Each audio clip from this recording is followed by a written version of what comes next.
Good morning and नमस्कार दोस्तों, स्वागत है आप सभी का आपके अपने YouTube channel GK search engine पर। आज है 22 मार्च और 22 मार्च से रिलेटेड राजस्थान करंट अफेयर्स के जितने भी इम्पोर्टेंट क्वेश्चन हैं उन सभी को हम इस वीडियो में डिस्कस करने वाले हैं। तो पूरा वीडियो बहुत ध्यान से देखना और वीडियो के एंड में मैं आपसे क्वेश्चन पूछूंगा जिसका आंसर आपको कमेंट बॉक्स में देना है। कल के वीडियो में मैंने आपसे क्वेश्चन पूछा था जो था बाड़मेर जिले में थार महोत्सव 2023 के दौरान थार सुंदरी का खिताब किसने जीता था। तो ये खिताब कोमल सिद्ध ने जीता था जो बीकानेर से है, यानी कि बी ऑप्शन इसका बिल्कुल सही था। जिन दोस्तों ने बी ऑप्शन कमेंट बॉक्स में सही जवाब दिया था उनको हार्दिक शुभकामनाएं। तो राजस्थान के बाड़मेर जिले में लोक कला संस्कृति एवं इतिहास, पर्यटन और हस्तशिल्प को बढ़ावा देने के उद्देश्य से थार महोत्सव का आयोजन किया गया था 18 से 20 मार्च तक, जहां पर बीकानेर की रहने वाली कोमल सिद्ध ने थार सुंदरी का खिताब जीता था।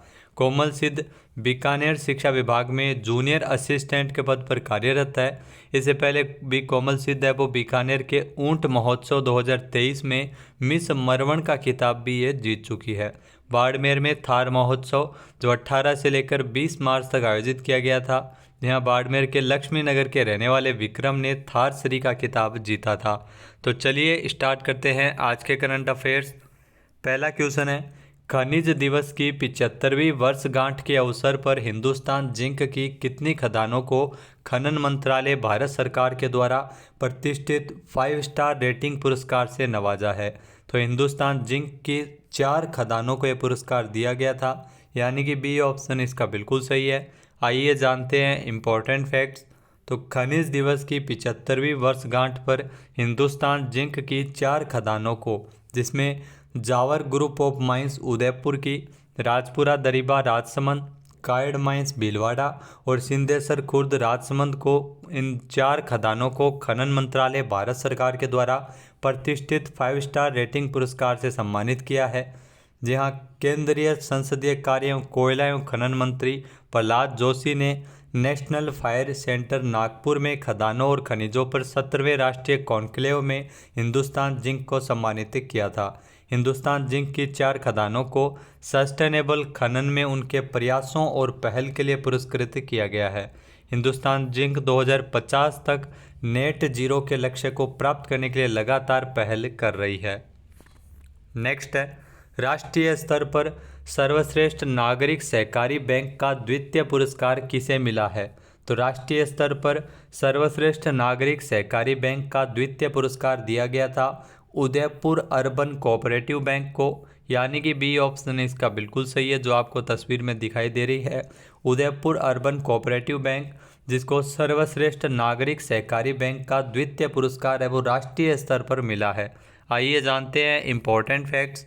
तो Udaipur urban cooperative bank limited ने वर्ष 2021-22 में 750 से 1000 करोड़ की जमा वाली बैंक श्रेणी में राष्ट्रीय स्तर पर सर्वश्रेष्ठ नागरिक सहकारी बैंक का द्वितीय पुरस्कार प्राप्त करते हुए राजस्थान सहकारिता का नाम अखिल भारतीय स्तर पर गौरवान्वित किया है Udaipur urban cooperative bank limited.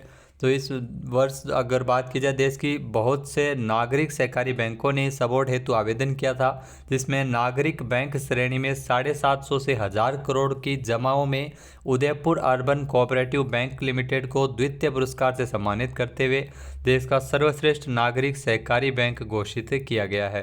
Bank ने साल 2022-23 में बैंकिंग में नई तकनीक के साथ साथ ग्राहकों हेतु कई सुविधाएं भी प्रारंभ की थी। नेक्स्ट है, हाल ही में किस राज्य के पर्यटन विभाग को best state promoting film tourism award प्रदान किया गया है। तो राजस्थान को यह पुरस्कार दिया गया है, यानी कि बी ऑप्शन इसका बिल्कुल सही है। आइए जानते हैं इम्पोर्टेंट फैक्ट्स। तो राजस्थान पर्यटन विभाग को best state promoting fairs and festival और best state promoting film tourism award है वो दिया गया था।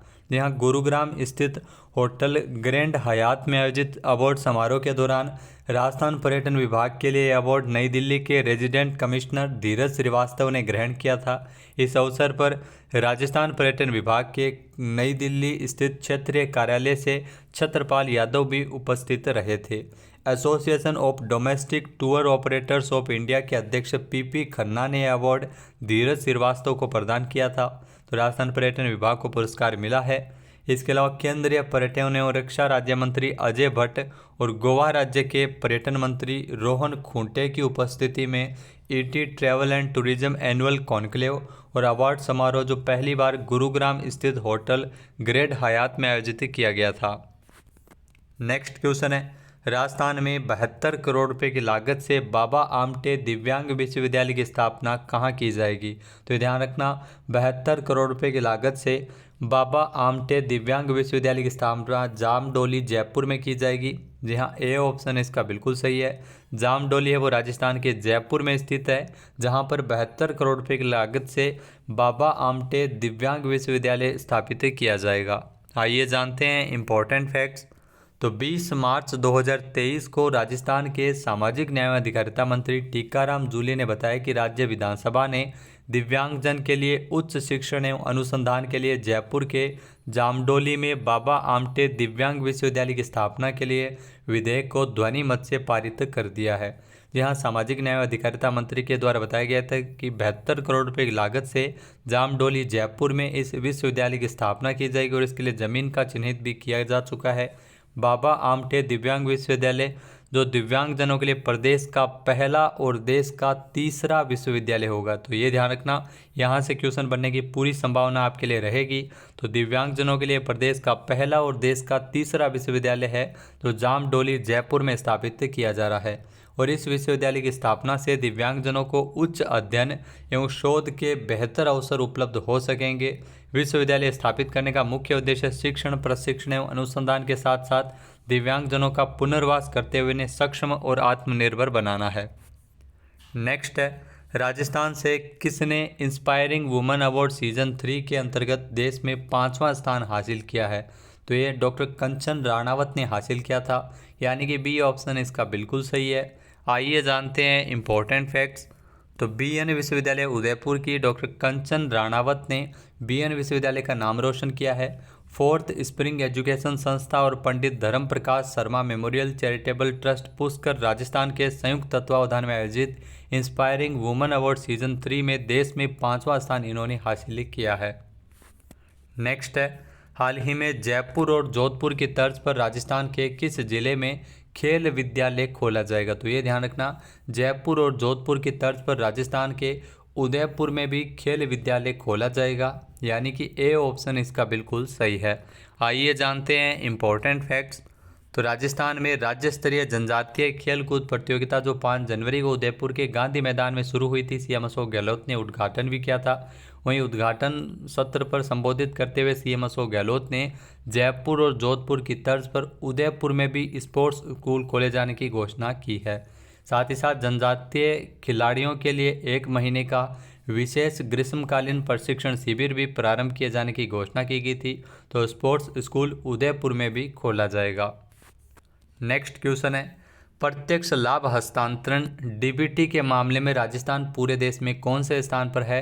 तो प्रत्यक्ष लाभ हस्तांतरण यानी डीबीटी के मामले में राजस्थान का देश में 4था स्थान है, यानी कि ए ऑप्शन इसका बिल्कुल सही है। यह क्वेश्चन आपसे ज़रूर पूछा जा सकता है आगे आने वाले एग्जाम में। आइए जानते हैं इम्पोर्टेंट फैक्ट्स। तो बेहतर सर्विस डिलीवरी और पारदर्शिता की सोच के साथ शुरू की गई जन आधार योजना के प्रभावी क्रियान्वयन के परिणाम स्वरूप प्रत्यक्ष लाभ हस्तांतरण के मामले में राजस्थान पूरे देश में 4थे स्थान पर है। राज्य सरकार की 70 योजनाओं को जन आधार कार्ड से जोड़ा जा चुका है। योजना के माध्यम से अब तक लाभार्थियों को बैंक खातों में लगभग 50,000 करोड़ रुपये हस्तांतरित भी किए जा चुके हैं, जो एक बड़ी उपलब्धि है। नेक्स्ट क्वेश्चन है, राजस्थान के जोधपुर संभाग का पहला राजकीय डेंटल कॉलेज कहाँ बनने जा रहा है? तो ये ध्यान रखना, जोधपुर संभाग का पहला राजकीय डेंटल कॉलेज है वो जोधपुर में ही बनने जा रहा है, यानी कि ए ऑप्शन इसका बिल्कुल सही है। आइए जानते हैं इम्पोर्टेंट फैक्ट्स। तो जोधपुर संभाग का ये पहला राजकीय डेंटल कॉलेज है जो जोधपुर में बनने जा रहा है। इसका काम शुरू हो गया और अगले 1.5 साल में 4 मंजिला भवन बनकर तैयार हो जाएगा। सीएम अशोक गहलोत ने साल 2021-22 के बजट घोषणा में जोधपुर में डेंटल कॉलेज खोले जाने की घोषणा की थी और इसी परिसर में राज्य कैंसर संस्थान का जो कार्य भी चल रहा है और 4 मंजिला भवन राज्य सरकार की ओर से करीब 40 करोड़ रुपए की लागत से इसमें बनाया जा रहा है और यह निर्माण कार्य RSRDC द्वारा करवाया जा रहा है। मई 2024 तक निर्माण कार्य पूरा किया जाना है। नेक्स्ट है, हाल ही में अंतर्राष्ट्रीय वन दिवस कब मनाया गया है? तो हाल ही में अंतर्राष्ट्रीय वन दिवस है वो 21 मार्च को मनाया गया है, यानी कि सी ऑप्शन इसका बिल्कुल सही है। आइए जानते हैं इम्पोर्टेंट फैक्ट्स। तो पृथ्वी पर जीवन चक्र को संतुलित करने के लिए वनों के मूल्यों, महत्व और योगदान के बारे में जन जागरूकता बढ़ाने के लिए हर साल 21 मार्च को अंतर्राष्ट्रीय वन दिवस के तौर पर मनाया जाता है। 1971 में कृषि के यूरोपीय परिसंघ की 23वीं आम सभा में विश्व वानिकी दिवस की स्थापना की गई थी। इसके अलावा वनों पर संयुक्त राष्ट्र फोरम का सचिवालय इस कार्यक्रम को कार्यान्वित करता है। अगला क्वेश्चन है, हाल ही में जारी वर्ल्ड हैप्पीनेस इंडेक्स 2023 में भारत का कौन सा स्थान रहा था? तो इसमें भारत का 125वां स्थान था, यानी कि सी ऑप्शन इसका बिल्कुल सही है। आइए जानते हैं इम्पोर्टेंट फैक्ट्स। तो वर्ल्ड हैप्पीनेस इंडेक्स 2023 में फिनलैंड है वो सबसे ऊपर है। इसके बाद डेनमार्क और आइसलैंड का स्थान है। वहीं अगर बात की जाए भारत की तो 3.819 के औसत जीवन मूल्यांकन के साथ भारत राष्ट्रों में 125वें स्थान पर है, यानी भारत की 125वीं रैंकिंग है। वर्ल्ड हैप्पीनेस इंडेक्स जो सस्टेनेबल डेवलपमेंट सॉल्यूशंस नेटवर्क के द्वारा जारी की जाने वाली एक वार्षिक रिपोर्ट है और यह अध्ययन 150 से अधिक जो विभिन्न देशों में खुशी के सामान्य स्तर का मूल्यांकन करता है। अब बात कर लेते हैं आज के हमारे क्विज की। तो आज का हमारा क्विज है, राजस्थान में साल 2023 के लिए किसे सर्वश्रेष्ठ विधायक का पुरस्कार दिया गया है? एक बार फिर से सुनिएगा, साल 2023 के लिए सर्वश्रेष्ठ विधायक का पुरस्कार किसे मिला है?